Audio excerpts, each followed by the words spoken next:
You check your bank account, you see $5,000. But here's the thing, that money doesn't actually exist, not the way you think. 97% of all money in the world right now, it's not real. It's just numbers on a screen. Drop a comment telling me where you're watching from. And if you want more breakdowns like this, hit subscribe. Let me show you what's really going on. We grow up thinking money is something physical. Bills in your wallet, coins in your pocket. Cash you can actually hold. But modern money?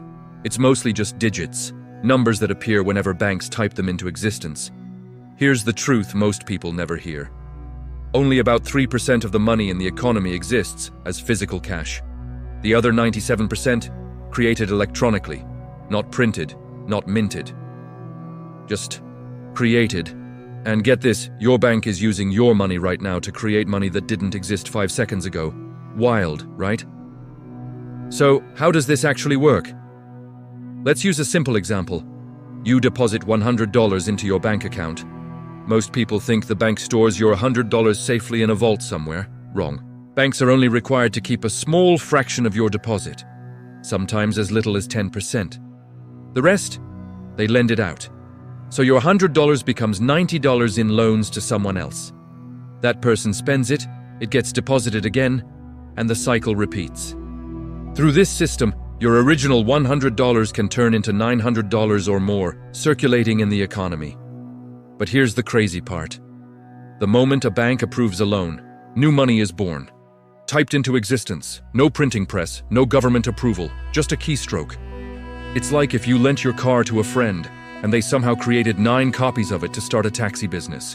Except this, totally legal. Now here's where it gets risky. Because this money is created from debt, the entire system depends on people constantly borrowing. If borrowing slows down too much, the economy shrinks. If borrowing speeds up too fast, inflation explodes. So the system is always walking a tightrope.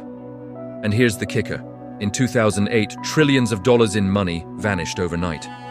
Why? Because it was never really there in the first place. Remember, 97% of all money exists only because someone somewhere owes it. If the debt disappears, most of the money disappears too. This is why your grandparents say money isn't what it used to be. They're not being nostalgic. They're right. It literally isn't. So what does this mean for you?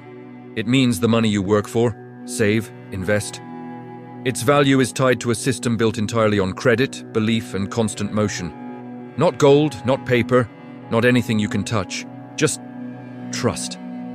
Your bank account isn't a vault, it's a promise. A digital promise that only works as long as everyone keeps playing the game. And that's the part they don't teach you in school. So now you know the truth. 97% of your money isn't real in the way you thought it was. It's not good or bad by itself. But it's a system you need to understand. Now, I want to hear from you. Is this a smart evolution of money, or a fragile house of cards? Drop your thoughts in the comments below, and if you want to see what I'm breaking down next, how credit cards are literally designed to keep you in debt forever, hit that subscribe button. More hidden truths coming your way. See you in the next one.